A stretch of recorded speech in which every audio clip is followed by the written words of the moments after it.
EBI returns to the Orpheum Theater in downtown LA with the Featherweights. 145 same day weigh-in. We got 3 returning champs, including current Featherweight champion and 1/3 of the Danaher Death Squad, the master of leg locks himself, Eddie Cummings, along with current 135 Bantamweight champion, Gio Martinez, also former lightweight champion, Denny Prokopos.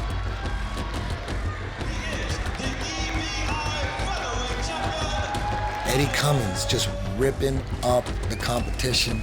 Seems like very few people on the planet can survive his leg attacks. He's just on an entirely different level than anyone else when it comes to leg locks. Eddie Cummings seems unstoppable, especially at 145. It's gonna be very hard to survive those leg attacks. Who wants Eddie Cummings? Hardly no one. Man, he's just ripping through the competition scene. EBI 3, that's a big tournament for me, one of my first very big tournaments. It was exciting. I went in there really to just sort of submit someone who had beat me a few months earlier, Enrico Coco. So it was nice that that worked out like that. So I got an opportunity to do that. That was mostly my focus in that tournament. Prior to EBI, I was more used to a sub-only rule set. I did a couple points tournaments, but mostly sub-only. And so the EBI is not a big leap from sub-only. It just sort of changes the fact that you have far less time, so you have to deal with stalling and negative jiu-jitsu a bit more in the EBI rule set than you do in sort of a pure sub-only set. But then you have the overtime rules, which are a completely different beast to prepare for. So that just adds in, an extra hour a day of back control, armbar drills. I'm watching a lot of tape, studying people's games, making sure I have good responses to everything I know everyone else does, seeing what their likely responses are to my favorite attacks. So yeah, it's good to go in there with an awareness, I think. This one, we expect to be in overtime all 4 rounds. So we're just really emphasizing that that aspect of the tournament more than anything else. This is the venue for submission grappling right now in terms of a major tournament. So I think it goes without saying that you want to compete in the best events against the best grapplers in tough rule sets. And this is a very tough rule set, make no mistake, with the overtime rules. The type of people you see come out too are maybe not the most well-known grapplers, but the grapplers who are most confident in their abilities in this type of rule set. Most people thought Gio and Cummings would meet in the finals of EBI 4, but Joe Soto, he came in, he stepped in and changed those plans. So maybe we'll see Gio Martinez versus Eddie Cummings this time. Maybe we'll see Gio Martinez versus Joe Soto, the rematch. Gio's game plan is always the same. He's going after your neck. I like to compete, that's what I do. I want to compete versus the best in the world, and Eddie Cummings is a solid competitor. He's been proving it out there, and I respect his jiu-jitsu, but people that I respect, those are the people I want to take out in the jiu-jitsu game. I'm not satisfied where I was, and I'm still not satisfied where I'm at. I want to keep growing from here, and I want to keep evolving. That's what martial artists do. The level this year, it's going to be insane. There's more money now. Everybody's going to be able to see it on the UFC Fight Pass. There's a lot more people trying to be part of EBI, so now they're getting the best of the best, and a lot of these guys, they want it. They probably have never been champs. They probably want it more than me, or maybe not, but we'll see what's up. It's just stepping it up, taking it to that next level. Like, when I'm tired, I just double whatever I was doing, triple whatever I was working on. I feel I have a good recipe going right now. There's so much more evolution is gonna happen in the near future for sure, and I'm gonna keep evolving. I'm always learning. I'm always a student, you know what I mean? So I've been just training harder, being more dedicated, taking care of my body. I don't drink ever. I used to drink all the time. I threw that away. I'm serious, I'm focused. I'm trying to take care of my body. Well, I'm trying to be number one. Gio's always been the kind of guy that just does jiu-jitsu for hours a day with no strength and conditioning program, just his break dancing background, just the strength he's acquired from that, and nothing but jiu-jitsu, no lifting weights, no running sprints, no nothing. The level we're now, EBI 7, you can't slack off. You have to be training at the highest levels. You have to be training not just only every day, you have to be training multiple times a day. Not only just training is enough now, you have to do some overtime work. You know what I mean? You got to put in that extra credit. Your cardio needs to be on point. If your cardio is not on point for EBI 7, you're probably not going to make it. These overtime rules, they're a real deal, man. It's not easy being in overtime rules after a long match and trying to survive when you have this awesome black belt on your back trying to choke you out, or break your arm from spiderweb. Everybody wants to be part of EBI because it's something special, something unique, and it's in LA, 6th spot to throw a tournament at. I want to be the the reigning champion for 2 different divisions, and I want to keep winning it over and over and, you know, stacking up some cash along the way. You know, that's not bad.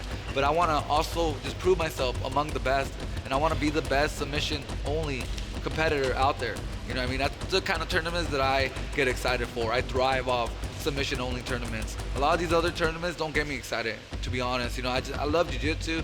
I respect everyone's jiu-jitsu, but my style personally, I love submission only. It just gets me hyped. You know what I mean? That's just who I am. Like, I just like going for the kill, and I like, you know, going for that submission. And what does EBI advertise? Submissions. You get submissions, you get paid. I get paid to do what I like to do. Man, that's what more tournaments need. We need more of that. We're gonna see a Gio Martinez with incredible cardio, as well as his relentless offensive firepower. Denny Prokopos, former lightweight champion, he thought 155 was his home base, his home weight, but really he's walking around at 150. 145 is definitely Denny's home. I asked Eddie for the opportunity to compete at 145 pounds. Eddie's always thought that my most competitive weight is at 145 pounds. I believe in what my master thinks. What I really like about this weight is that I get to train with smaller people. I don't have to train with bigger people. I enjoy that more. I get to smash people more. In EBI 5, most people don't know this, but Denny Prokopos had no training camp because he had a serious case of staph inside his knee. It was so bad that it required me to be in the hospital for about 7 days. I knew how important it was to him, so I told him, let's see how you are 2 weeks out. Every day when I was in the hospital, I prayed to fight and to be champion. Eddie, being super cool, he gave me all the time in the world. I said, Eddie, I really want to do this. He said, I'll give you all the time you need. He really believed in me. Denny wants it more than anybody. Move down to 45, he's gonna stay there. It's gonna be a different Denny Prokopos this time around. Currently, the 145-pound champion. It'd be great to have a rematch with him and find out if I have improved on my leg lock game. Denny Prokopos is known for his high-level rubber guard and for his mastery of twisters. When I was a kid, nothing like this even existed. I'm super grateful and super honored to be part of this. I don't just want this for me, and just because it played out being a grand vision or anything like that. I want this for my team, I want this for my family and all those people that supported me. The last tournament, I went through a lot. I almost died preparing, and I feel like I learned a lot about myself. And I feel like I learned the necessary things that I needed to learn in order to get to where I'm about to go. I love it, and I can't wait to fight. At the end of the night, I see myself throwing the tent up like I always do, and the belt being strapped around my waist. Me just walking around the Orpheum like that. That's my vision. Also coming down to 145, EBI 5 finalist Rafael Domingos. This Brazilian, he's another savage. He comes to me personally and asked to be on the show. Not very many of the IBJJF stars are coming and asking to be in EBI. This is gonna be his 3rd time in EBI. Now finally, he's doing 145, and that's his weight. As EBI evolves, as we do more and more shows, we start to find out where these guys truly fit in. Now we have Gokor's best featherweight entering the EBI scene, Ara Muradyan. EBI 3, that's when I really got into it. You know, I had heard about it, EBI 1 and 2, it was no points, submission only, which is really the most exciting part about jiu-jitsu, grappling art in general. And martial arts in general, you know, you can win on points in a martial arts competition or a boxing match or what have you. But as far as street fighting, self-defense, you can only win by knockout or submission, or you can't win on points in the street. Very eager to go against Eddie Cummings and test his old school Hayastan leg lock system. Hayastan has always been looked at as the premier leg lock academy, leg lock system. The grappling movement is huge right now. This tournament, just the fact that a grappling tournament is offering $20,000 to the champion is huge amount of money for the grappling world.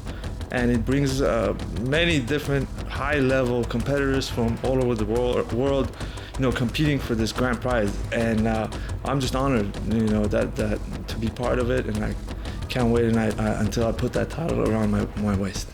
10 years ago, in the grappling scene in the United States, Bill Cooper was considered pound for pound the best American jiu-jitsu fighter in the country. Competition was good. I liked it. I like competing. When you have guys choking your neck and shit, you're ready to handle the task,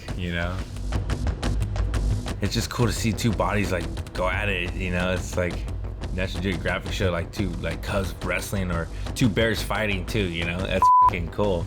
And it kind of looks like that, like watching EBI 6 is watching these guys, it's like watching certain different animals fight, polar bear, Rustin, polar bear, Cora is like a orangutan, and like I was just like kind of studying their like movements, and that's just studying, just watching too. It's just cool to watch. It's entertaining. I want to compete and then watch the clip and see what kind of animal I am. He's been out of the competition scene for a while. He did do EBI 1, but that was at 170. I'm just in love with jiu-jitsu. But this is another cool like tournament that I think like displays it and respects jiu-jitsu pretty well. I don't know, some people out there too. I just want to also prove to them and prove to myself and that I'm not, I'm not done, I still got it, I still feel like I can I want to be just competitive and compete with the, top guys. But I always try to end it quick. It looks more silly too. I always like to make it like a Matrix movie. I always feel like I'm Neo, I'm the one. Like going back to it, yeah, it's like the entertainment, getting a belt, and it's cool. It's fighting. It's just fighting movements. So I want to be part of that. It's cool. Bill Cooper returns in the best shape of his life at 145. Will we see a brand new, revived Bill Cooper? I'm stoked, man. I'm back. I want to let people know I'm back, and I'm happy. My passion's back for jiu-jitsu. I know what I'm good at now, and I don't know, open up my gym maybe soon, and have a stable little, be independent and take care of my two kids, and see them grow up. The level he was at 10 years ago, is that enough to compete with the level of competition we see nowadays? Did the grappling scene pass Bill Cooper by, or can you still mix it up with the best guys up to date? EBI 1 veteran Sergio Hernandez returns to EBI 7, one of the most interesting grapplers I've met in my life. His rubber guard from being side controlled is unbelievable. He's got this incredible, super unorthodox, he calls it rubber side control, and he plays a lot of donkey guard as well. And as a matter of fact, in EBI 1, he pulled donkey guard on Jeff Glover, and they both went like double donkey guard. Ever since then, people still hit me up about that match, like, whoa, what kind of style was that, or what were you guys doing? I wasn't familiar with Jeff Glover's donkey guard at that time, but I feel like all the moves that I learned were from Baret, and also at one point, Baret told me to look up this dude Umeki from Japan, and Umeki's like this real tall, lanky dude, and he does the same movements that I do now, and so that's where initially sparked the interest for me trying to do reverse close guard. Other than Baret being my instructor, the only other instructional tools that I had were Eddie Bravo's 10th Planet Mastering the Rubber Guard. For some reason, I was like, oh, Baret's my only teacher. I don't want to look at YouTube videos. I don't want to learn about it. I just want to learn from Baret. I got as a Christmas gift once, Eddie Bravo's Rubber Guard. So I was like, just reading it all the time. And sure enough, that I incorporated that to the style that I do. It'll be very interesting to see how Sergio Hernandez's style, donkey guard and that rubber side control, how that matches up with Eddie Cummings or Rafael Domingos. Jeff Glover triangled the hell out of me, dude, and to this day, that triangle still haunts me. But hopefully this time, there's no, I don't get submitted. Hopefully I get to submit everybody. That's the goal. Hopefully I bring something unique to the table, and I bring a style that people aren't used to, and I'll be able to trick my way into submitting everybody. Kind of hard to put into words, but I think I got a good strategy, and I think I'm gonna do well. By popular demand from the UK, I put in Ashley Williams. Now, there's a young kid, just got his black belt. He's tearing up the scene in Europe. I train in like loads of things, competed in loads of sports, but I specifically wanted to compete in a martial art. One of my coaches from a traditional background at the time said, go along, try Brazilian Jiu-Jitsu, and I did, and I never looked back. I went from training like 1 day a week with another 10 different sports a week. Within 1 month, I quit everything and just trained Jiu-Jitsu full time. Man, I got hit up by so many people trying to get Ashley Williams in, a new phenom. Lots of guys from my gym and gyms surrounding the area posted and was pushing me as hard as they could. And then like 3 days in, I think, I got a message off Eddie Brow himself in my Instagram inbox, and saying you want in, and I was like, this can't be real. Like, this is insane. I compete in IBJJF tournaments all the time. That's what I have done over my career so far, like Abu Dhabi Pro Trials, stuff like that, And at the end of the day, with those tournaments, you're paying to enter, and even if you do win, you don't get anything in return, other ranking points or some recognition. So EBI is really doing a fantastic thing for the sport, and is pushing it in the right direction.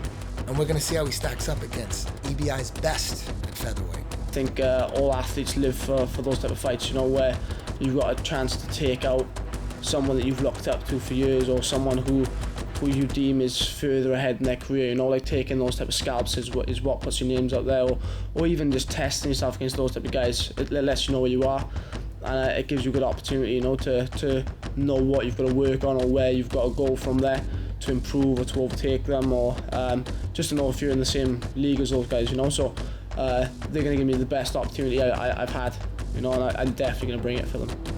Baret Yoshida with his rear crucifix game. No one's playing a rear crucifix like Baret Yoshida.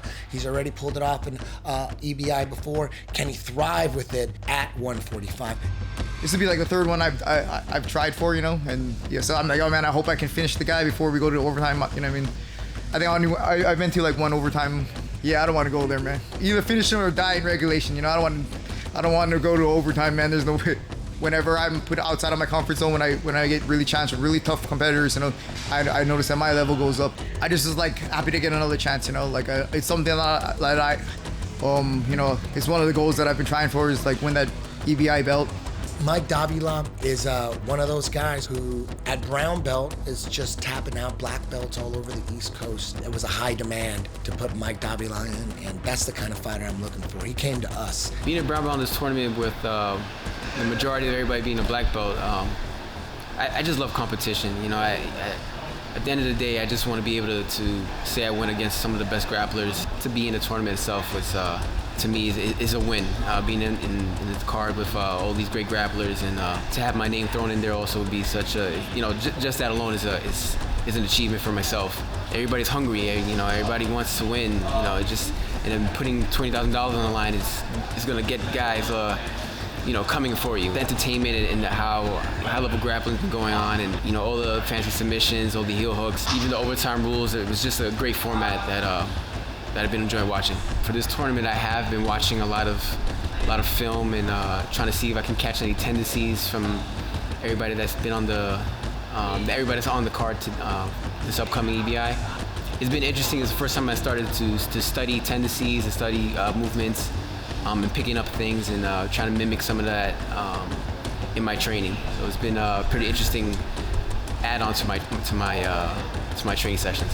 The one thing all these guys have in common in EBI 7, all these featherweights, they all really, really wanted to do this show. And that's what I'm looking for. I'm looking for high-level black belts that want to jump in and get crazy with EBI. No doubt, all these guys bring serious offensive firepower to the table. All of them.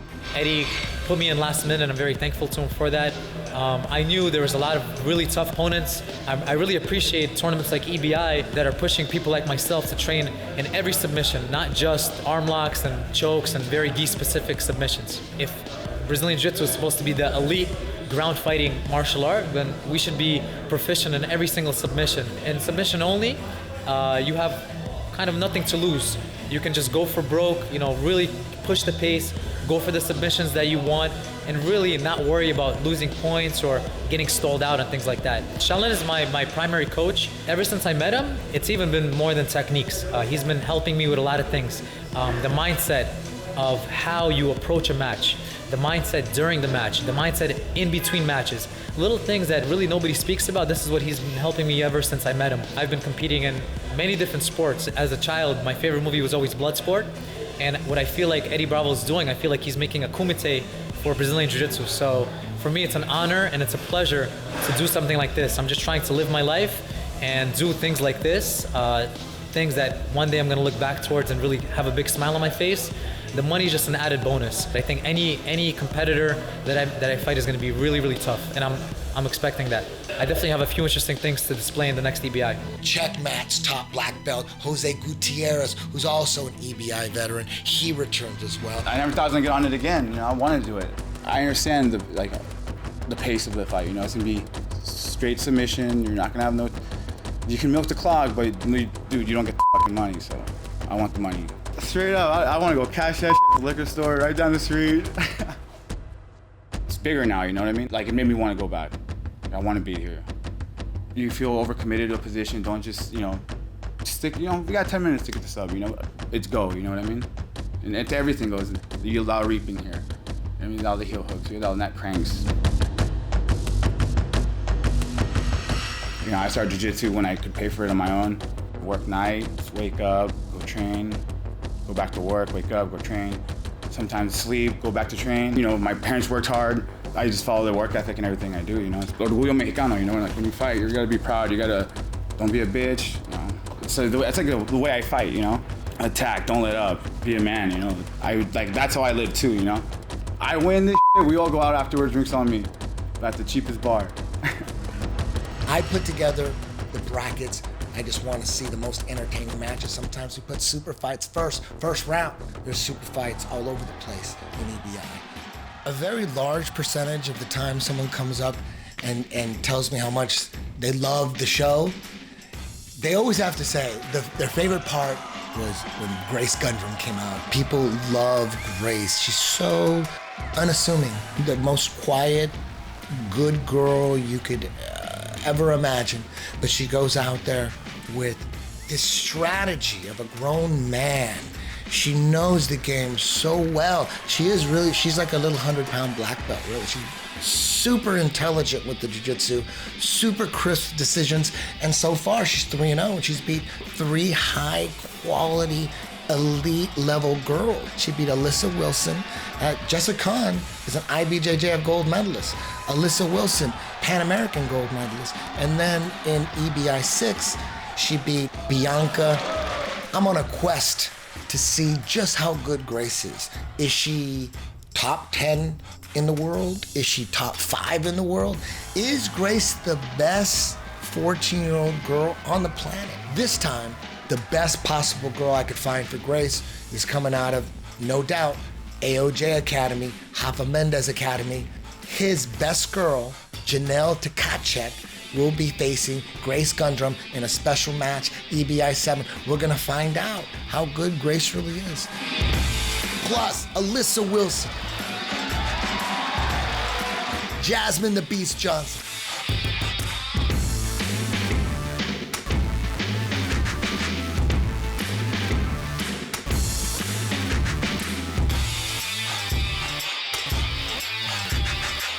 Cora Sek, Zoey Chiles,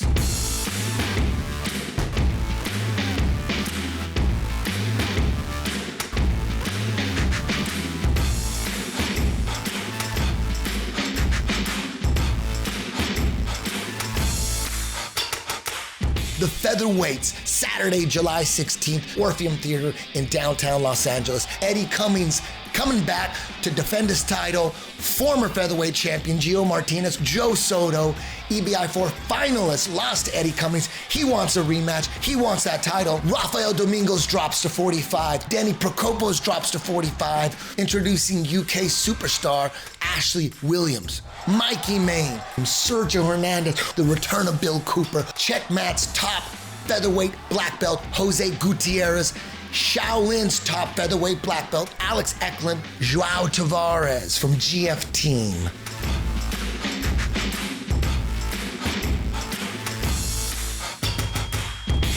Mike Davila, the master of the rear crucifix, Baret Yoshida, also returns. Gokar's best featherweight, Ara Muradyan. 16 of the best submission-only black belts we can find. Go at it for a possible $20,000 grand prize. Saturday, July 16th, live at the Orpheum Theater in downtown Los Angeles. The Featherweights,